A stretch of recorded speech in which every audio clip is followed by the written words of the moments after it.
ഇടതുപക്ഷത്തെ സംരക്ഷിച്ച പാലക്കാട്. ആകെയുള്ള 12 മണ്ഡലങ്ങളിൽ 7ഇടത്ത് വിജയിച്ച LDF. കോങ്ങാട് തിരിച്ചുപിടിച്ച UDF. അപരസ്ഥാനാർത്ഥി നേടിയ 6984 വോട്ട് കാരണം പരാജയപ്പെട്ട ചിറ്റൂരിലെ ഇടതുപക്ഷ സ്ഥാനാർത്ഥി.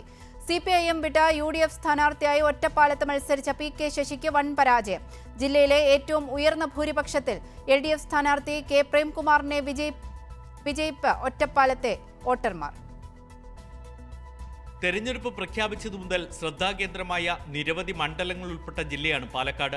CPIM നേതാവും KTDC ചെയർമാനുമായിരുന്ന PK Sasi UDF സ്ഥാനാർത്ഥിയായ Ottapalam. പ്രതിപക്ഷ നേതാവ് VD സതീശൻ നേരിട്ടെത്തി PK ശശിയുടെ തെരഞ്ഞെടുപ്പ് കൺവെൻഷൻ ഉദ്ഘാടനം ചെയ്തു. ചലച്ചിത്ര സംവിധായകൻ മേജർ രവിയെ സ്ഥാനാർത്ഥിയാക്കി BJP. വലിയ അട്ടിമറി സംഭവിക്കുമെന്ന പ്രചാരണങ്ങൾ. പക്ഷേ ജില്ലയിലെ ഏറ്റവും ഉയർന്ന ഭൂരിപക്ഷമാണ് ഇടതുപക്ഷ സ്ഥാനാർത്ഥിയും സിറ്റിംഗ് MLAയുമായ K പ്രേംകുമാറിന് ലഭിച്ചത്. 26,777 വോട്ട്.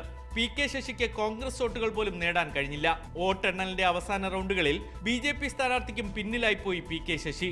നായനാർ, VS അച്യുതാനന്ദൻ തുടങ്ങിയ മുഖ്യമന്ത്രിമാരെ സമ്മാനിച്ച മലമ്പുഴ മണ്ഡലത്തിൽ ഇടതുപക്ഷ സ്ഥാനാർത്ഥിയും സിറ്റിംഗ് MLAയുമായ A പ്രഭാകരൻ 20,000-നടുത്ത് വോട്ടുകളോടെ വിജയിച്ചു.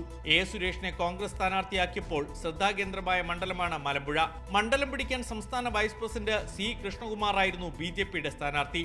ഷൊർണൂർ, തരൂർ, നെന്മാറ, ആലത്തൂർ തുടങ്ങിയ ഇടതുകോട്ടകൾ ഉലയാതെ നിന്നു. പട്ടാമ്പിയിൽ ഇടത് സ്ഥാനാർത്ഥി മുഹമ്മദ് മുഹസീൻ 3ാം തവണയും വിജയം നിലനിർത്തി. പട്ടാമ്പി നഗരസഭാ അധ്യക്ഷനെ സ്ഥാനാർത്ഥിയാക്കിയിട്ടും UDFന് വിജയിക്കാനായില്ല.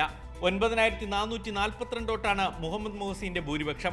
വൈദ്യുതി മന്ത്രിയായിരുന്ന K കൃഷ്ണൻകുട്ടി മാറി പകരമെത്തിയ അഡ്വക്കേറ്റ് മുരുകദാസിന് തിരിച്ചടിയായത് അപരന്റെ സാന്നിധ്യം. 6,510 വോട്ടിനാണ് മുരുകദാസ് പരാജയപ്പെട്ടത്. അദ്ദേഹത്തിന്റെ അപരനായ മുരുകദാസ് നേടിയത് 6,984 വോട്ട്. മുരുകദാസിന്റെ ചിഹ്നം മോതിരം, അപരന്റെ ചിഹ്നം മാല.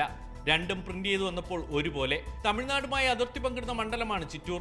15% പേരും തമിഴ് സംസാരിക്കുന്നവർ, പ്രായമായവർ. പ്രചരണത്തിൽ പോലും പ്രതീക്ഷിക്കാത്ത ചതി വോട്ടിംഗിൽ നടന്നു. തൃത്താലയിൽ VT ബൽറാം വിജയിച്ചു. പാലക്കാട്, മണ്ണാർക്കാട് നിയമസഭാ മണ്ഡലങ്ങൾ UDF നിലനിർത്തി. ഇഞ്ചോടിഞ്ച് പോരാട്ടമാണ് പല നിയോജക മണ്ഡലങ്ങളിലും നടന്നത്. പക്ഷേ പാലക്കാട്, മലമ്പുഴ നിയോജക മണ്ഡലങ്ങളിലെ BJP പ്രതീക്ഷകളെ തകിടം മറിക്കാനും ജില്ലയിലെ ആകെയുള്ള വോട്ട് ഷെയറിൽ വലിയ കുറവ് വരുത്താതെ സംരക്ഷിക്കാനും പാലക്കാട്ടെ ഇടതുപക്ഷ പ്രവർത്തകർക്ക് കഴിഞ്ഞു. പാലക്കാട് നിന്നും സന്തോഷ് സർലിംഗ്.